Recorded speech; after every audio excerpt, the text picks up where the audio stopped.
So we're going to go ahead and get started today. So for those of you on the panel, thank you. And for those of you on the call, I appreciate you taking some time out of your day today to hear what some profound professionals in the AI space have to say.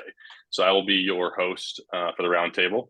I'll do a quick intro for myself, and I'll pass it off to Ahmad, Ali, and Trevor to do their intros for their background and what they're doing as well. So for those of you at home, my name is Nate Varel. I work at Paro. Paro is a B2B talent marketplace for finance and accounting professionals.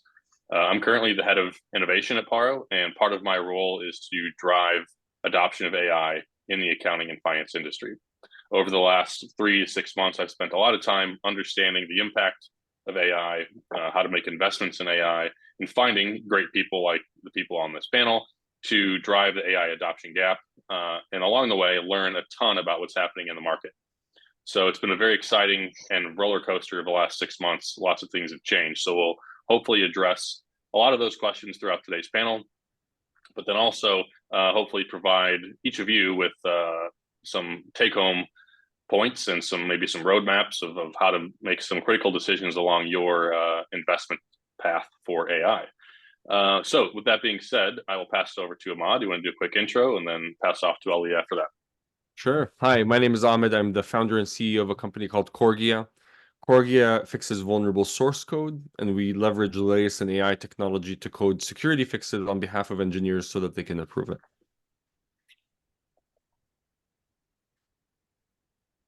Awesome. I can go next to everyone. I'm Ali. I'm founder and CEO of Letter AI. Letter AI is a unified revenue enablement platform. We connect to your existing collateral as well as vetted public resources to be able to build training, coaching, and AI-powered role play within literally minutes, and also manage your content and personalize it for deals. Excited to be here and be on the panel. And full disclosure, we are Paro customers, and Paro is one of our customers, and it's been an amazing partnership so far. So that's that. Tough act to follow, but it's great to see everyone here. Thanks for putting this together, Nate. My name's Trevor, co-founder and CEO of Myko AI. We do natural language reporting and self-service analytics for sales and revenue data. So it's like ChatGPT for your Salesforce or HubSpot instances, making it easier to get the data you need when you need it. Very cool. Thanks, Trevor. Thanks, everybody else. So I'd like to start today with the current landscape of AI.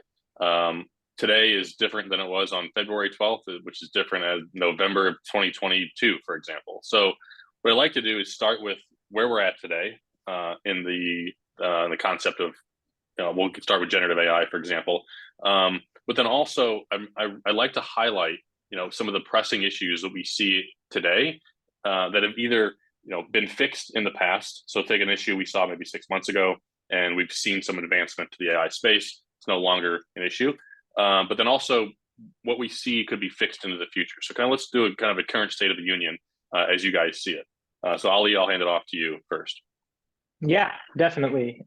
In terms of current state of the union, I like to say this year, 2024, is the year of sort of broader production, grade application for generative AI, right? I think 2023 was the year of demos and kind of piquing the public interest. And a lot of it was driven by ChatGPT coming out towards the end of 2022 and RLHF, reinforcement learning with human feedback, which for folks who are less familiar with the technical details, was this technique that allowed you to actually have like a conversation with AI in a way that's like compelling. And so that led to the boom of demos and kind of really interesting, shiny things last year. And I think this year we're seeing a lot of progress across various fronts where folks are becoming more and more comfortable deploying things to production. And that's something we think about a lot at Letter. So I think that's an important piece of it. Multimodality is another really strongly emerging trend. I'm sure a lot of folks on this call saw OpenAI Sora, and if you didn't, then I urge you to Google it and check out the videos. It is mind-blowing. And so the idea is to be able to generate minute-long video segments or longer with just a text prompt, and they look hyper-realistic. And the crazy thing is the AI is able to represent, physics through just kind of learning, right? In the generated video, that's kind of one of the interesting breakthroughs. And so I think multimodality is another one. And then different interfaces to interact with AI is another, right? We're all familiar with the chat interface. But I think going into this year, there's a lot of additional, voice interfaces that are becoming compelling, and all kinds of other different ways to interact with AI, which again we think about a lot over at Letter. So I think that's kind of where we're headed for this particular year. I still think they're going to be what I like to call like hardening or maturity that needs to happen beyond 2024. So there's going to be things like cost optimization, latency optimization, more and more foundation models keep coming out seemingly every single day. And so I think there's going to be some interesting work done around orchestration for different models and things like that. And then, there's of course the topic of AGI as well, which who knows, that's, when some real progress on that is going to drop. So I think that's where I kind of see the future going. But that's my quick take on it. Yeah, I mean, maybe I'll jump in next. That I would definitely agree. Last year was the year of the consumer. You saw ChatGPT go viral everywhere. Everyone's using it. A lot of the more consumer type apps had pretty significant traction. I think this is for a few reasons. I think you kind of called it out, Ali, and then Nate, you did as well. Accuracy is one of the biggest reasons why there's been a lot of A, just hesitation, and then B, lag when it comes to implementing AI at the enterprise level, especially these like new generative AI apps. We certainly took advantage, like other people, that when the technology came out, it was pretty easy to make a pretty spiffy demo. Turning those demos into fully production-ready applications, especially for enterprise customers, where the margin for error, broadly speaking, is minimal to none, is really where things are going in 2024, and where we've certainly invested all of our time and effort, and all the other companies here have as well. So I think when it comes to like where it's going next, I think a lot of those problems around accuracy not necessarily have been perfectly solved, but it's far more predictable, far easier for builders like us to deploy things to customers that you can feel really good about what you are giving them for specific use cases after building that out for a long period of time. So I think that's where we see a lot of the early adoption starting. I think following these two is going to be very hard. So I'll maybe take a very different take on the whole thing, and maybe to talk about it in terms of zeitgeist. I think last year the zeitgeist was extreme optimism, and there was a lot of the initial hype where people started, overblowing the capabilities or very under, representing the capabilities of what could be done. I think this year in 2024, we focus on security teams. So security teams have a lot of like sense of, or they're very sensitive to want to know the fine details of things because they have to secure it. And so what we've seen a lot of security teams do is come to a reality checkpoint where those that were very afraid have somewhat warmed up to it, and those that were extremely warm to it have somewhat come to reality to want to vet solutions with much more rigor and scrutiny. And so we get a lot more questions around, what models are you using? How does it perform? How do you ensure quality? And so people, I feel like, now have started to get more pointed with their questions as they've gotten more education. I think what was mentioned about the consumer trend last year and all that kind of jazz is very true. People used it in their personal lives, but when you now shift to the enterprise, it now comes with a very different set of obligations, right? Maybe I'm a little bit more loose with my own data or asking it the types of questions, but when I talk about maybe I'm serving 100 million consumers, that's a very different set of security and privacy questions, and you're regulated at a different front, right? So I think now reality is setting in. Reality with buyers is setting in. A little bit more AI skepticism, and we are skeptics of it as well. I say this on this call in many ways, and I think the people who were skeptics have warmed up. Actually, the writing's on the wall. So I feel like the zeitgeist now in 2024 is starting to narrow down rather than it being very wide last year. Yeah, I would totally agree with that because I feel like I've gone on both sides of the pendulum personally. I went to a talk probably not a year ago, maybe 9 months ago, and I just saw a bunch of text to images of like a corgi on a bike. I'm like, oh, I don't really care about this image generation thing. But then like once you you apply that functionality to, you know, an actual business outcome, you're like, okay, actually now I see the use case, right?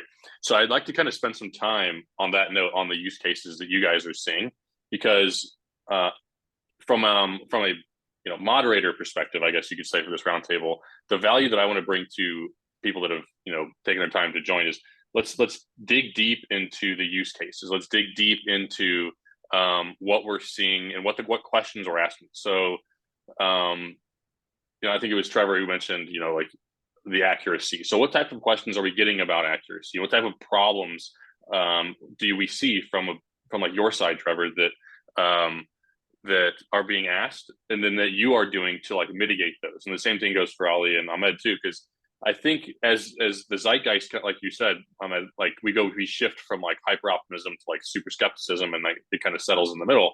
Like we have to kind of address these questions back and forth of like accuracy, or like I don't see the use case. So I kind of want to dig deep on that for a few minutes. What type of questions are you getting from a CFO or from the CEO of like risk or data privacy, or like even the other side of like, how do I apply this to my business? So I'd love to dig on this for maybe 5 or 10 minutes, actually. Yeah, so maybe I'll start off. And so where we see the most questions, broadly speaking, is a couple buckets. One, there is the security, like where does my data go? What do you do with the data? Does it leave? Does it touch anywhere else? The second one, are you using my data? Are you training models for my data? And then the kind of third one is, does your product work, right? Like, does it work as well as you say it does? Can it really do these magical things? And then almost like the fourth one is like, how magical can it get? Like, how far can I push your product? Because people's imaginations have candidly expanded quite significantly. So when we start talking to customers, the first things is really around, okay, the security, privacy. I'm sure lots of people have creative solutions for it. We don't use the language models to actually send the data to. So we generate code, because as you kind of hit on the beginning, ChatGPT might not be great at math, but the Python interpreter that we use is fantastic at math. So getting around some of those accuracy concerns in a little bit of a roundabout way that still solves the user problem is kind of critical. And then thinking through, right, as we're having these conversations with customers, they're solving this problem right now by getting their data from other people in the organization. They're literally sending messages to someone on their RevOps or sales ops team saying like, hey, like who's responsible for this deal? What's our win rate over this state? Instead of sending that Slack message to another person, you can tag our Slack bot. And so thinking about like the workflow and how it fits into saving people time, it's relatively seamless, but using that knowledge and data that people are already like struggling with and like really pinpointing like where the biggest challenges are is a lot of those early conversations of like, okay, here's our list of 100 questions. Out of these, which can you do today versus which can you do in 6 months?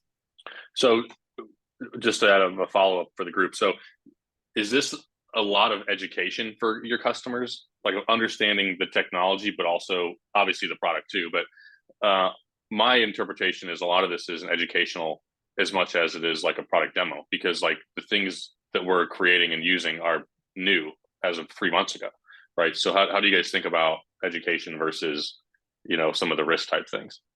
Maybe I'll jump into it really quickly. There's no budget line item for what we do. Right. I know a lot of the folks on this call are coming in with a CFO or accounting perspective. There's no category for automated code remediation for security issues, right? The product has never existed to even begin with.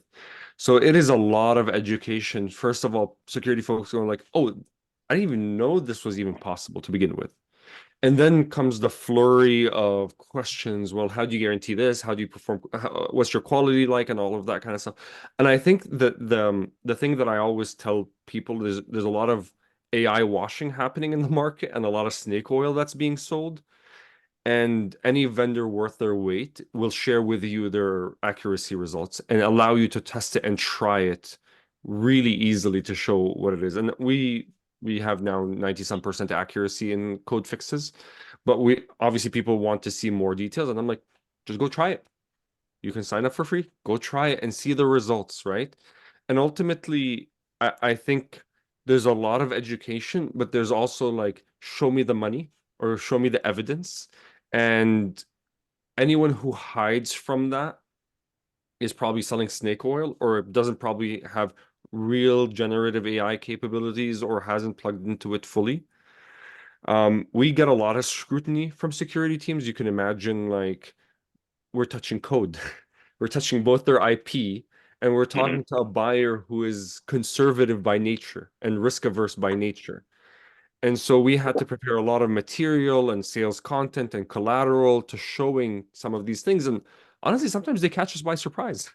Sometimes they're like, oh yeah, some of our deal sizes are, in companies that are 100 billion in revenue. At that point, they want it on premise and they want to use their own tools and LLMs. And we have to now think about how do we support that, right? And so, definitely a lot of education. I think customers are educating us as well. That's kind of how I feel about it. I'd love, like, Ali, Trevor, if you had any differences with that. Yeah, maybe to address the question you asked, Nate, in the context of risk, right? If you think about it in terms of risk, and Ahmad and Trevor kind of touched on this as well, there's kind of three core categories of risk, and then customer education that you need to provide, both in terms of this new paradigm of generative AI and LLMs, as well as the existing paradigm of, just good old fashioned software engineering, right? So like one of the categories of risk is this data security and privacy. Another is accuracy, and the third is quality, right?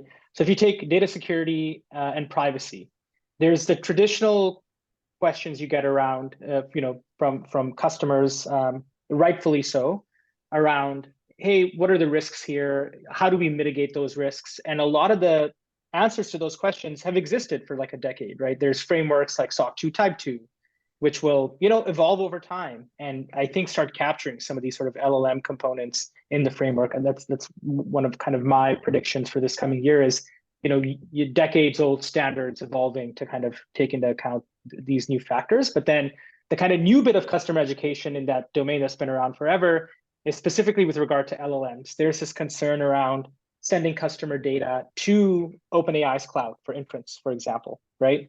Then there's a second question around training foundation models on customer data, right? And most folks here, I think Trevor mentioned this, I suspect it's similar for Ahmad, won't, if there's a way to not train the underlying foundation model, you would opt for that, particularly when you're talking to enterprises who have concerns around it, right? So that's kind of on the data security and privacy front. On the accuracy front, again, kind of a similar question, but this one is a little bit more indexed on there's a new paradigm of way of thinking about things, because there were things that were previously impossible that are now possible with LLMs. So Ahmad touched on this a little bit with the category of software that he's building, right? Like automatically putting up pull requests to solve security issues. That's kind of a new category of software. So there's a lot of education involved there. And a lot of what you do there, it's the same with Letter, is let customers go in there and feel it for themselves. There's this like term that people have been using called the vibe check. So like when the new Anthropic Claude models came out, Claude 3, there's like a whole Reddit thread on like just the vibe check, not even like the, MMLU or whatever benchmark numbers, but like, what did it feel like to go in there and use it versus like GPT-4? And, I think frankly, there's a lot of that, that ends up happening. And I think for folks who are building powerful products in this space, just giving customers direct access is one way to kind of pass the vibe check. And then I think quality is kind of the third aspect of it. And again, I think there's a lot of playing with it, seeing it for yourself, but then also being able to show, here's what it's able to do today, here's what it'll do tomorrow, and then here's where it's like kind of all headed, right? And I think there's a lot of interest and conversation happening around that as well. At least that's kind of like my framework as I think about customer education in the context of risk specifically. And I think lots of interesting things happening here, both like based on, quote unquote, traditional or existing ways of evaluating software, and then new ways of evaluating software in the world of LLMs. Yeah, maybe I'll just quickly piggyback on what both of you said. I think it's really interesting. It's much more education than selling, right? All of the calls, you don't have to sell any of the capabilities. It's far more of, here's why we think that we can do this the way we think we can do it. And here's how we're doing it. And here's why you should be okay with that. But the actual capabilities, I presume everyone said, of having similar conversations, it's a pretty easy sell in terms of what we're claiming it's capable of. It's far more around like, here's how we can actually deliver that and what we're actually delivering to you. Yeah, I've seen that daily at this point as well, just with basic conversations with referral partners and things like that. So I'd love to talk about that more as you talk to customers.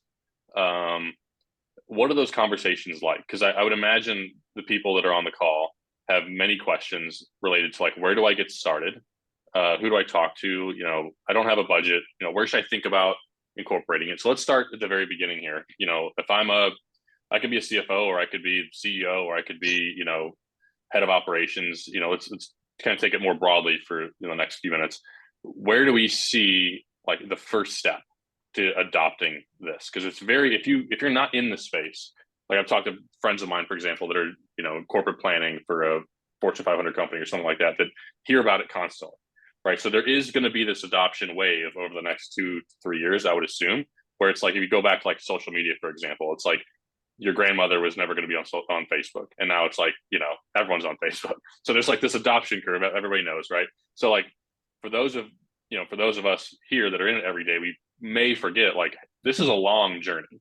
So what's step one? If I'm a manager of accounting, or if I'm the customer success director, where do I start, and how do I learn, and where do I take that first delve into the current state? Do you mind if I jump in really quickly here? Let's do it. Don't buy AI for the sake of AI. I think a lot of people look at, and I've had prospects we talk to, oh yeah, we're exploring what AI could do. I think rather start with the problem. Like, what fundamental problems do you have to burn that actually tie to your objectives at your company, and then find the best tools. And if it happens to be AI based, fantastic. If it isn't, that's it. Like, at the end of the day, I actually, when we talk about what we do, we rarely mention AI till it becomes a fact of how we do things, rather than the value driver of it is of what we do. And so I think start with the problem. I think one of the things that also AI helps justify budgets. So one of the things that we do with prospects is we actually come up with a value calculation of how much, like, what amount of money would they save in their engineering org if they were to implement Corgea. AI, because it's augmenting humans in a really powerful way, I think it has one of the biggest ROIs that you can think of if the results are going to be performant in the tool that you're looking to explore, right? So I think human augmentation has a real price and cost to help justify budgets. Because we get the thing all the time when we come into deals, oh, I don't have a budget item for this. How should I budget for this? I need to now go ask the CFO. I need to go ask my manager or ask engineering. I'm like, well, here's an ROI sheet. If this is convincing, then you could probably find budget, right? Because you're going to be paying this money anyway in developer costs. Right. And so I think those are the two most important things. I think it's not, at least from my perspective, what I've seen, don't buy tools just for the sake of AI. Avoid the hype and really scrutinize the end value that you're getting out of them. And the next thing is find a way to really materially understand the return on investment in whatever you're buying.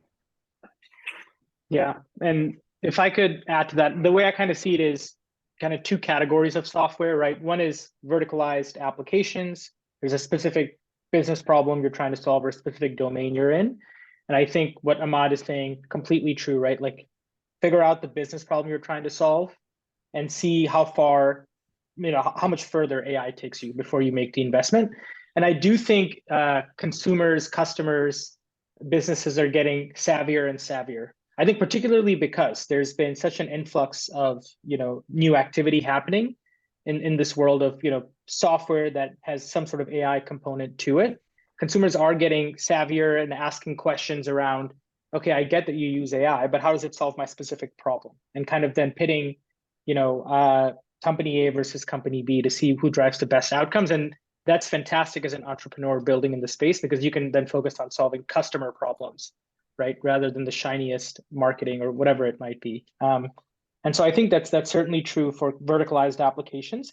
There's this interesting, other class of software that's more horizontal in nature. So like dev tooling, infrastructure, a lot of this is open source software, libraries to tinker with. And I think here having like a little bit of an exploratory, state of mind can be useful, can actually be kind of useful if you're someone who's like exploring different use cases and you're trying to see what all is out there, what's the art of the possible, right? I think it's always good to kind of tinker with the latest and greatest because it gives you some ammunition and appreciation of what exists on the market. So that's my 2 cents on it. And I think all of us are founders in kind of more of the verticalized application space rather than kind of the horizontal space. But that is a segment of the market that I think is important to call out. Yeah, so before I'm gonna jump in real quick on that. So on the horizontal piece, I think this is a good segue to Trevor actually, in the sense of conversational capabilities, right? Because the way I see things personally is this maximum efficiency gain, kind of leveraging what Ahmad said earlier on, human augmentation. That's going to happen across the board. So my experience with people that are not familiar with the industry is ChatGPT that's kind of all the limitation of knowledge. So that's where I'd like to hand it off to Trevor to talk about specifically conversational pieces and components of generative AI that can transform efficiency. If I don't know anything other than ChatGPT, like I think Trevor is probably a good resource here to say this is a conversational piece that I think will super leverage human efficiency going forward. So Trevor, it's perfect from what I was going to touch on. I was going to say, just go use ChatGPT, go use Claude, go create a job description, put in one of your emails and say, I want this to be tighter and crisper and written from this style. Just start playing around with like very basic business use cases in the broad stuff that's already out there to really start understanding how it can be used. And then LinkedIn's another great resource, like just following the people on LinkedIn, whatever your industry is. Like Adam Shilton does a ton of stuff for like finance and accounting folks and how to leverage AI. There's a lot of people out there putting together just free guides of how the open models like ChatGPT can be used directly. And so tying that to your point, Nate, the conversational piece and aspect to it of this ability to interact is really where we think things get really special and what makes this so different from previous iterations of AI. So even when you're learning a new tool like ours, people will first jump into a session and be like, hey, like what can this do? Like what types of questions can it ask? And it will be able to respond and kind of guide and walk the user through what it can do in an almost eerie way at times that makes you feel like I'm sitting on the other end typing potentially, right? Answering these questions. And so when you think about how that scales over time, as these models get better, as the three of us build our companies to be better at what we're doing, it's going to start having better understanding of each individual's goals, each individual's systems that it can connect to, each individual's KPIs for the end of the year. And so when you start using products, they're now going to get more personalized over time. They're now going to understand that when you asked for last month's revenue, well, you didn't actually want the revenue. You wanted like new monthly ARR logos because that's what you always need every Friday before your QBR, right? So the conversational piece enables some of that both memory and then the ability to interact with these types of models where it really gets special. And one thing I'll add here, as someone who's kind of been in AI for quite some time now and seeing it evolve over time, from the days of like, your XGBoost model to like the early deep learning algorithms to like the way folks were doing vision just a couple of years ago, right? Where YOLO was like the best in class model and you had like the ResNet models. And now even like vision use cases are being informed by transformer-based architectures and like incorporated in the same, network that's doing language. Like that sort of expansion of use cases and capabilities, I think is why it's important to familiarize yourself with the art of the possible. And, as Trevor was saying, go and play around with it, ChatGPT or a, Claude Opus or whatever it might be, and tinker with these kind of use cases beyond just like the asking a question and getting a response. ChatGPT has this actually fun anecdote. One thing I've been doing with my little 2-year-old is for his bedtime story, I've been using ChatGPT to like on the fly generate images like of characters that I'll then kind of show him, and we'll do it with the conversational interface. And he has this obsession with like putting a beard on everything. So I'll be like, make a picture of a gorilla playing basketball, and he'll be like, with a beard, and like then it'll generate the gorilla with the beard. And like just that is just like such an interesting like moment of AI kind of penetrating and getting into a use case that like maybe if you just think of it in the narrow scope of text-based interaction, chat-based interaction, it isn't immediately clear. But as you kind of open the aperture, there's all this other interesting stuff that's happening. Yeah, I would totally agree. And I have another use case as well, and I like to go kind of around the horn on the other examples because I think that's super useful for people that haven't really conceptualized that. A simple use case is like tracking your food intake and your calories.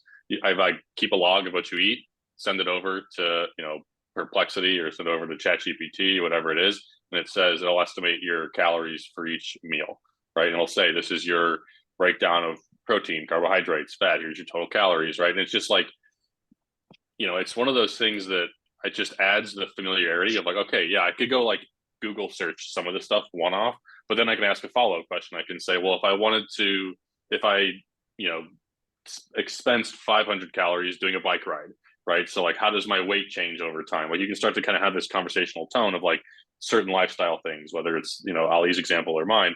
So are there any other examples that you guys have of like personal things that, take the business side out maybe, but like these types of conceptual examples that start to kind of really highlight some use cases that are beyond just like, a one-off search, type of functionality that we see like in Google search, for example?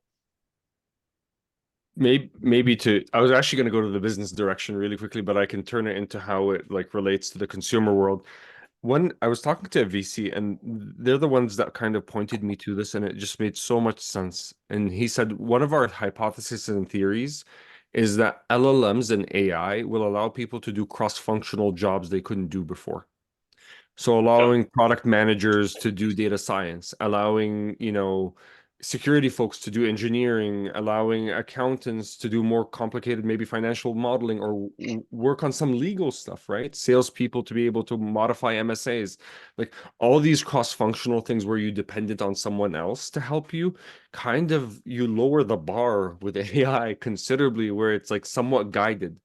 And I think ChatGPT and all these things are pretty wide, and there's not a lot of guardrails to help you go off like the wrong end if you get it to like do it the right way with the prompts. But I think in the consumer world, like your example, Nate's brilliant. You're kind of doing dietitian work without being a dietitian. Yeah. Right? Like, I think it allows people to do things that they couldn't do that are cross-functional and peripheral up to a certain standard. And I would love to see how consumer apps capitalize on that. Like, hey, do you want to be a financial planner? Here's a cross-functional financial planner for your retirement and all of that kind of stuff. So take like what ChatGPT did, put good guardrails on it, helping funnel people to the right place and get them to success. The problem becomes incentives. I've seen this like interesting thing with a plugin where it was doing like some stock advice, but the way the prompt was built, because you can click in and see what was prompted in that it forced the prompt to always respond with a certain maker of the plugin with their own incentives that they want to sell you. So I think that's where the danger comes in. So like you do obviously want to do why do we use ChatGPT is to do cross-functional things that we don't know how to do, right? Mm-hmm. And ultimately it's like I think there's going to be a wave of consumer apps that help you do those things, but you have to be also very careful and cautious. Why am I the guy on this call that's always careful and cautious about this? And maybe we're in the security. You work in risk, man. You're always the risk guy. But I think you guys get the point. The other thing that's interesting is like even very simple things like home repair with the new text to image capabilities. Like if you have something broken, take a picture of it, put it in ChatGPT, and then be like, which piece should I take off first? Like where does this plug go? Like any of those basic questions that you typically wait on a YouTube video and then be like, oh, I need to pause it 32 seconds, then go back. Like try and go back and forth to try and fix something. Like I've had a lot of success just putting into ChatGPT, telling me exactly what it is, what I need to check for, like what it needs to be done, and like being able to actually solve things just much faster than rifling through multiple YouTube videos. That's such a good point. I want to throw one more. I submitted 2 images of a blood test that I took like 2 weeks ago into ChatGPT and said like, give me some feedback of like a doctor, pretend you're a doctor basically, and tell me, how's my blood pressure and things like that. And it gave me, very quick. Obviously, I should see a medical professional for these types of things, and you should see an investment professional for other types of things. But like these types of things are so powerful at the consumer level. It's such a good point. Sorry, Ali, I cut you off there. Oh, no, not at all. I was going to say, I love to, I think people use this term dog food, which is like apply your own technology in your own workflows. And I think the preferred term is drinking your own champagne that people have been using nowadays. But anyway, I have a ton of these examples. So three that come off the top of my head. Someone I know, I won't name names, wrote a wedding speech using using AI. People do this using ChatGPT, but there was an app that actually like had significant revenue traction that was kind of specifically focused on helping you write like wedding speeches and kind of speeches for special occasions. And I think I was using ChatGPT behind the scenes, but that's kind of like an interesting application. Another one, and this one's actually now related back to the letter product. We have this role play feature where you can kind of spin up mock AI personalities and have a conversation. It feels very realistic. Someone I know actually used it for practicing a conversation that they were going to have at work that they were expecting to be kind of challenging. So spinning up a mock persona and like just having that like practice can be really powerful. So that was kind of neat. And the third one I'll say is like continuing across multimodalities, music, like music generation. And so something I've been hearing a little bit from some friends who are, you know, who produce music, using AI to like get some of the bass sounds, and then like still using their existing like, you know, music development toolkit, but using AI to get some of the bass sounds generated. That's like a massive change in workflow and massive accelerator in what you can do. So all kinds of interesting ways in which, you know, AI services itself in things you wouldn't imagine. Yeah, definitely. I think that's good for the people on the call too, to kind of start to conceptualize both sides of the consumer versus the business side. I think it's super helpful. So that being said, I want to briefly interject for those of you on the call. If you have any questions, I forgot to mention this earlier. There's a Q&A, so don't have any questions just yet, but feel free to submit any questions, and we will answer those over the next 15 or 20 minutes or so. Okay, so let's transition here a little bit and dig on what Ahmad said earlier about the human augmentation. So I'd like to discuss a little bit, the employment industry will change drastically, in my opinion, because I think 12 months, 24 months from now, every employee will have some traction or some insight or some exposure to using AI in their daily life.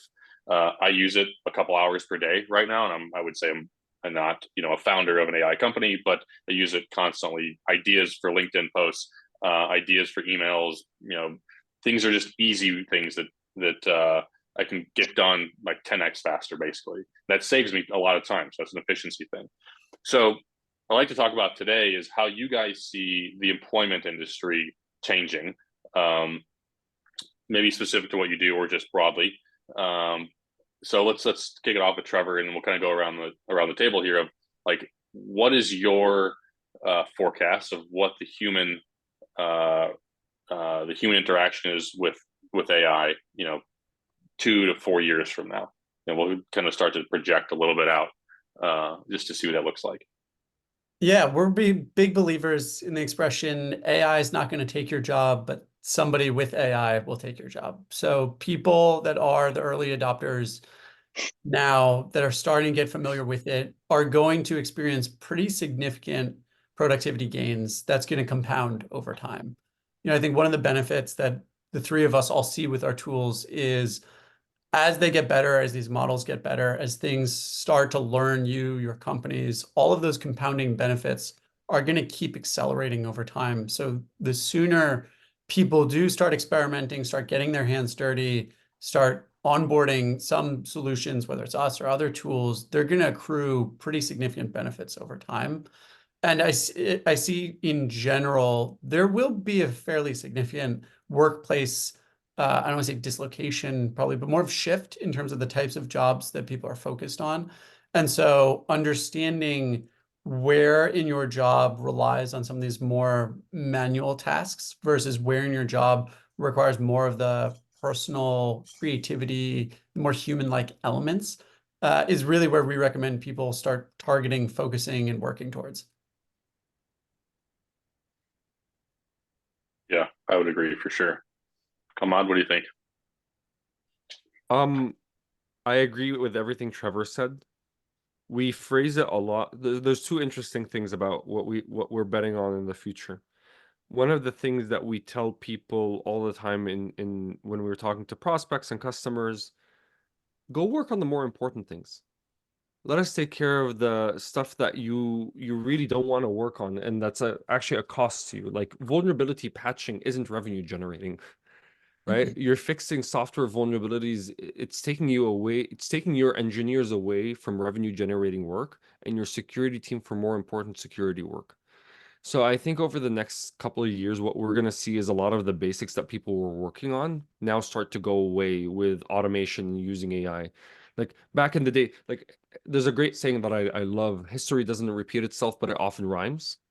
Mhm. And what did we notice when SaaS came out was a high level of automation of getting mainframe computers and servers up and running. Now I can get a server in 5 minutes like that and go run as a startup. Back in the day, it needed a team of 2 or 3 people to constantly run that that server, and you had to have cooling and like power backups and all. These things went away. These problems no longer exist for the average business. And I think these problems that you're seeing day to day that are small, minute, and annoying and taking you away from more important strategic work will also go away. And so I see that in like, sales content generation. A lot of that will start to go away. That's like nitty gritty. A lot of the stuff like accountants are doing, like, yeah, I used to work at Coupa. A really big problem was just categorizing suppliers and getting them like to see who you're spending the most. A lot of those reporting and smaller nitty gritty stuff will start to go away for more important strategic work that humans are good at right now. I Yeah. think the other thing that we've seen resonate, sorry, Ali, I'll just finish this really quick one. I think the other thing we've seen resonate really well with our own social media is people are really sensitive now to AI generated content, and they want to engage with human content. And I Mhm. think that'll just keep perpetuating more and more over the next couple of years. And I think people will want the AI to do the nitty-gritty work, and they want the human interaction, and they're hungry for that. And I think they're just going to get hungrier. Now, I don't know if that's going to peak in a generation later that'll shift, but who knows? Yeah, the one thing I was going to add, I think both great responses from Trevor and Ahmad. We actually did a webinar at Letter a month ago or so on I think the title of the webinar was actually, Will AI Make or Break My Job? And you can check it out. It's in the context of revenue enablement specifically. But kind of a lot of themes apply here. And I was thinking, like, what were some interesting takeaways that weren't already covered in Trevor and Ahmad's responses? And the one thing I'll say that was kind of a theme in the conversation was around change management, right? So there's this, we've talked quite a bit about how the focus of your role may change, the type of activities that you do may change, how AI may come in and kind of take care of a lot of the things around content creation or personalization or whatever else. As that's being deployed, how do you organize your workforce? How do you organize your priorities? How do you structure things in such a way that that transition is as effective as it can be versus disruptive and potentially like counterproductive, right? And so that was a conversation. And I think a lot of leaders are thinking about ways in which to solve for that. But that was just a quick addition that I wanted to make on the points Trevor and Ahmad raised. Makes sense. And we can actually do a follow-up here. There's a question from one of the attendees. As a result of AI, will people become more of a generalist or more of a specialist in their careers? Yeah, so we'll kind of pass that around. Ali, do you want to follow up with that one? Yeah, it's a really good question. It's interesting. One question I hear a lot is like, which job is the most immune to disruption from AI, right? And I think that's an interesting backdrop to this general question. And like the thing that immediately jumps out to me, at least right now, given where technology is, jobs that require hands-on work, like hand dexterity and like physical dexterity, those are things that seem to be the furthest away from automation. But kind of in the context of that specific question, I think in a lot of your business, quote unquote white collar jobs, I do think a lot of the specialist functions, knowledge work, as they say, or creative work, that is going to be, AI is going to play a bigger and bigger role there. And so in that world, the individual is more tasked with figuring out what are the right priorities for the AI to focus on, right? What are some guardrails to put around it? There's this whole concept around like prompting the AI in the right way. My co-founder and Letter AI CTO Armin has like this concept of an AI curator, like in the future, where you're kind of, you know, the individual kind of doing all the work around the AI to make it as effective as possible. And I think one could say that's kind of like a generalist skill set, maybe that requires some specialized expertise with how to interact with the AI, but that's at least generally how I think about it. Again, until, you know, we get closer to AGI and AI is kind of doing that work for the more specialized AI. So anyway, that's a quick take on that. Yeah, I thought it was going to be more of a hot take, but it seems like we have some consensus. I do think it is going to be more generalist, because I actually think a lot of the specialist type of roles are going to be the easiest to automate, right? If you think about whether it's just reviewing the same type of legal documents, whether it's analyzing some set of information, all of these more repeatable tasks that require the specialist domain knowledge, that domain knowledge is getting trained into these models. And so your ability as a generalist to kind of flip back and forth between multiple specialties and then interact on the personal human level with the various stakeholders in organization and kind of get through the problems actually becomes the bigger differentiator over time. So, well, I'll tee up Ahmad for what he thinks. I agree. I think when I looked back when I used to had a product for a product suite at Coupa, I didn't feel threatened by AI because of how cross-functional a product manager's role is. You have to talk to every part of the department, connect them with each other, synthesize data, talk to customers, talk to engineers. It is a very multifaceted and generalist type role. I think what AI will do is it's maybe a 2x2. The most easy pickings are single function, repeatable tasks and jobs.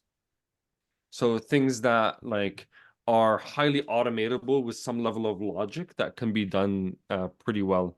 The thing that surprised me the most in my lifetime, and I never expected this, was like the creative work was this early in the journey. I never expected that. I thought, oh, they're machines, they're good at logic, and turns out LLMs are really bad at mathematics. And turns out they're really like what we expected computers to be very good at was going to be the first thing we're going to go tackle in AI. But really what was first tackled was the creative stuff, the generative stuff. That blew my mind. And I agree with Ali, like the software is years ahead of the hardware. So anything with, hands and physical attributes, this it used to be that the hardware was more advanced with the robotic stuff that we were seeing, right? But now I think we just saw a massive step shift in the software, and the brains are definitely way ahead now of the flesh. And so I think those are going to be much further down the line. I mean, but Boston Dynamics robots can do a backflip. I can't do a backflip yet, so maybe they're there. I don't know. Yeah, I would totally agree. I think there's two things I would probably add. I've been monitoring LinkedIn for the AI jobs and those types of jobs just to see like what's happening, because my impression is there will be a new set of jobs for people that can use AI. So I have one in front of me here. I won't name any names or anything, but the title is VP of Generative AI Integration. So like somebody that understands the modeling and the impact, but like also now has a cross-functional lens about where they can apply AI. I think that will be an interesting use case. Now, this is pretty early, this role. I haven't seen a lot like this, but I think this is the first step to like a new dimension of people that can use AI to that point.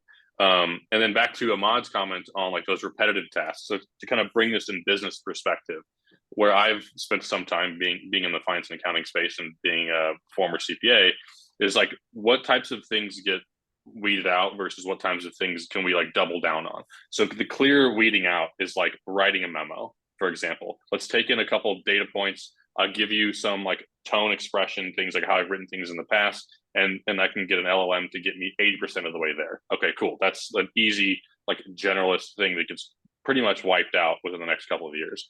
The next thing, which I think is super interesting, which is I'd like to get some feedback on from you guys, is like, let's take the FP&A space, for example. We do a ton of analytics, right? It's just data heavy, not great for LLMs, great for predictive analytics and great for AI.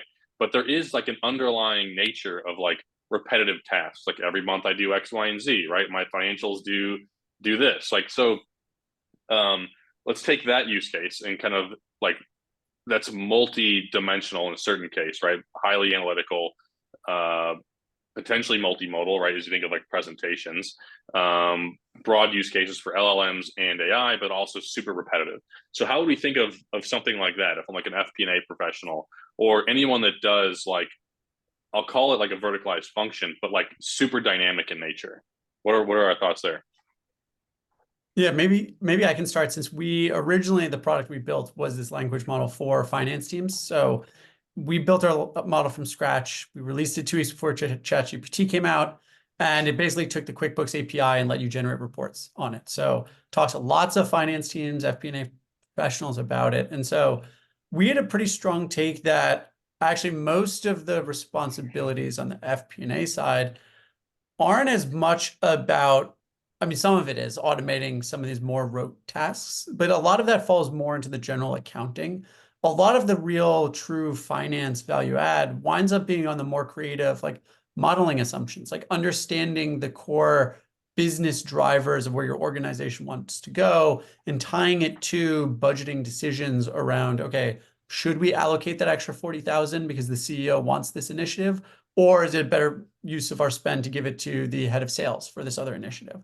And so thinking through like those more challenging budgeting implications, and then how that ties into your forecasts and, you know, rolling monthly budgets, all of that is actually fairly complex. I think, as both everyone here has pointed out, from a like a cross-functional perspective. So it makes a lot of that actually much harder to just solve with generative AI. So like one of the reasons we switched from going from finance and accounting data to sales and revenue data is the multi-layered nature of finance data, how you have categories that get rolled up into larger categories that get rolled up into general accounts that aggregate from across the organization, actually makes it far more complex than most data types. So I think it's actually one of the more interesting areas where there are going to be lots of use cases to leverage AI, but from a general practitioner standpoint, it's not fully replacing the role anytime soon.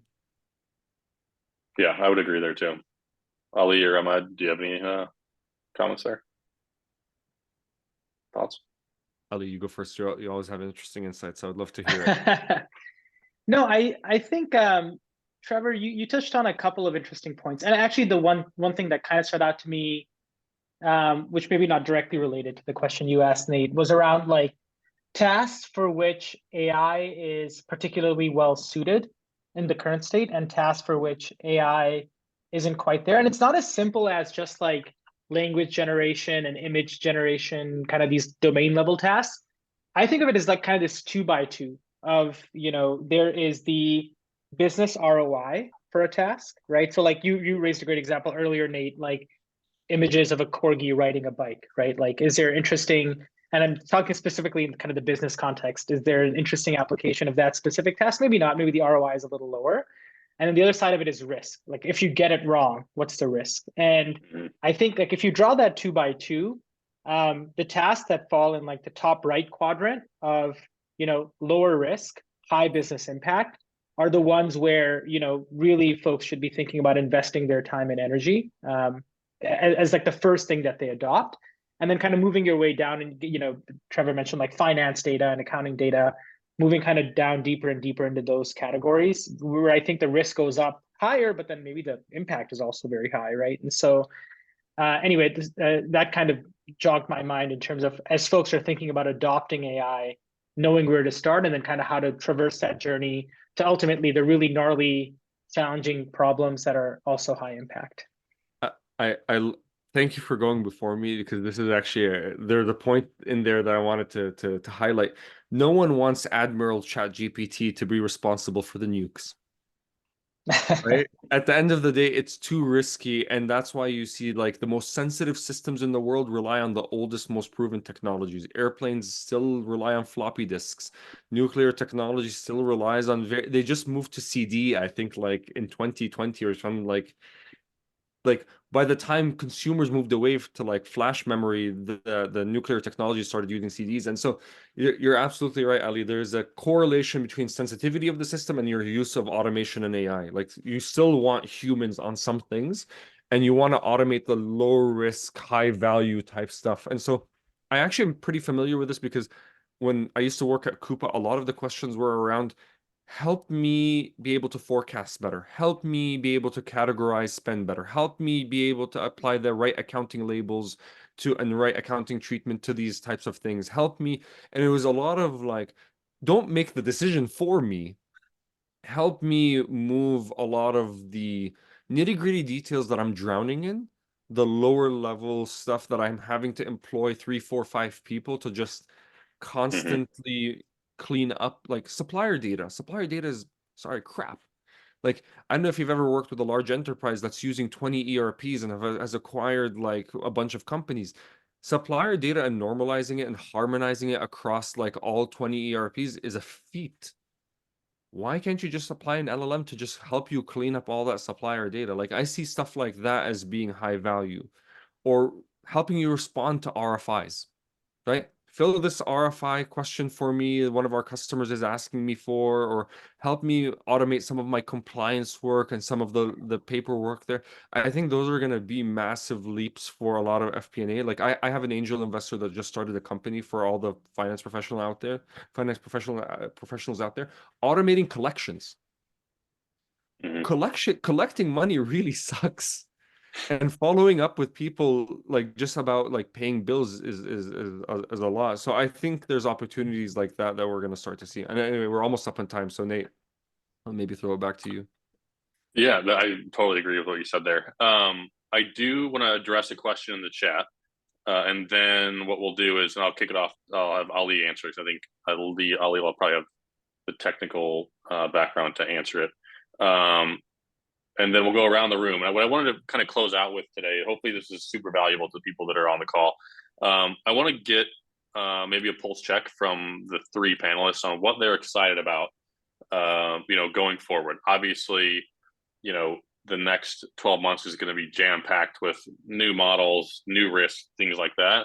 So first, I'll pose this question over to Ali, but then for everybody else, what are we excited about for the next 12 months? And maybe your, 30-second, 60-second elevator pitch, and then we'll close it out.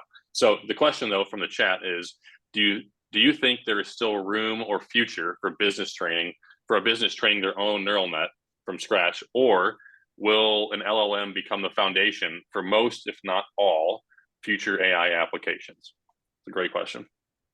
Yeah, that is a really good question. So I think if you think about, and I'll talk about like large language models, like neural network, large language models are a type of neural network, but that's kind of like the generative AI sort of paradigm we're working in. The use case for training an LLM from scratch on your own data, I think is less compelling, because if you consider like what these neural networks or what these LLMs are trained on, it's essentially the entirety of the publicly available web, plus additional data sets, plus like expensive, RLHF labeling, human labeling, etc. And so kind of just doing all that from scratch on your enterprise data set is in very rare instances going to, drive greater performance than kind of a pre-trained LLM. What it can be valuable is fine-tuning for domain-specific use cases. So if I think actually Elad Gil, there's this great podcast called No Priors, and in one of the episodes they talk a little bit about this topic, and he said it's hard to quantify the amount of enterprise data available compared to the public web because it's private data, right? And he, in his estimation, some of these companies that have been around like 30, 40 years might actually have like a reasonably substantial data set to kind of fine tune on. So there's interesting like specific applications that you could fine tune a model on. What fine tuning will do is it'll make it good at very specific sets of tasks that you fine tune it for. And you might see it being compromised in more general tasks. So that's an example where you could do it. One thing, that's been getting a lot of adoption is what's called retrieval augmented generation, or RAG, which is instead of like fine tuning the model, you connect it to some knowledge base and it's able to get information from it. And that is another reason why you don't necessarily have to train on your own data, but you can give it the benefit of having access to your data. So long story short, I think training a LLM from scratch on your own data, maybe not a compelling use case. Fine tuning or doing knowledge retrieval, definitely compelling use cases. Cool. Thanks, Ali. With that being said, let's do the 30-second kind of future of what we're working on and what we're excited about for the rest of 2024. Trevor, start with you.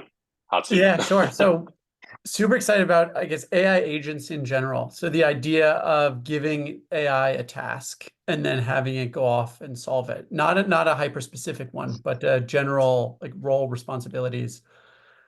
It's not there yet. I think we've seen a lot of people with demos pretending it's there and people pitching it being almost there. It's pretty clear just the technology hasn't quite caught up, but it will be soon. And I think it's going to be incredibly powerful and take hold sooner than people realize, where you'll be able to give it this action, right? Like at the end of the month, like create my QBR, where it's not going to have a template and just fill in data in a template. It's going to react to what's happening and then change what it's going to do based on that. And so that's what gets me really, really excited about the ability for these to be given a little bit broader tasks and responsibilities, still meet the end user goals while having that latitude to navigate whatever currently is going on in the organization. Oh, go ahead. Ali, coin flip. You want to go first, Ahmad, and then I'll close this out? Yeah, sure. Maybe I have no idea. I mean, honestly, like over the last couple of years, I didn't think in my lifetime that I would see this level of AI advancement this early on. I think it took us all by surprise. That's the general feel that I get from people. I think I'm still wrapping my brain around it. Every day feels like a new wave of things that are happening in the market, and so I'm just taking it day by day and trying to learn. And even on this like panel, I just learned like 10 new things, right, of how people think about it. And I think us as a, like I ask my wife, like, is my 2-year-old ever gonna get a driver's license one day? Like, Right. does he even need it? And so like there's a bet Sam Altman's having with his friends of the billion-dollar company with one person in it, right? And so do we know what the future of companies are going to look like? I at least have no idea. I have hypothesis. I think 2024 is going to be exciting. Sora like came out of 2024 and I was just like mind blown. So I have no idea what's going to happen over the next year, but I'm in it for the ride and the roller coaster. Yeah, one thing I'll add that I'm pretty excited about is more and more natural feeling interactions with AI, right? I think ChatGPT came out and passed a Turing test from, just like a text-based exchange, and no one batted an eye, right? For the longest time, it was like, holy crap, if like an AI can convince you that it's a person on the other side typing, then like we've achieved this crazy level of intelligence. And that happened more or less, and no one said anything. And I think now the bar is, how do you have these interactions with AI, whether it's agents, whether it's like text to voice, whether it's video, such that they become more and more natural feeling. I think that's something I'm kind of excited about, because that'll kind of create more and more use cases and applications for AI. But there's a question I saw in the chat as well, around like risks too, right? So that's something we have to be mindful of in a world where that interaction becomes so seamless and natural. I think there was some scam that happened where someone lost literally like tens of thousands, maybe it was hundreds of thousands of dollars through like a Zoom interaction with a deep fake, right? And so there's going to be instances like that as well. But broadly speaking, that sort of like more natural interaction with AI is something that I'm pretty excited about. Cool. Yeah, I'm super excited as well, more on the user front, not the building front. But I really appreciate everybody's time today, both the panel as well as the attendees. Thank you so much for taking an hour out of your day today. Hopefully we'll do a few more of these on the Paro side. But thanks everybody for attending, and we will wrap it up from here. Thanks, guys. Thanks, Thank everyone. you.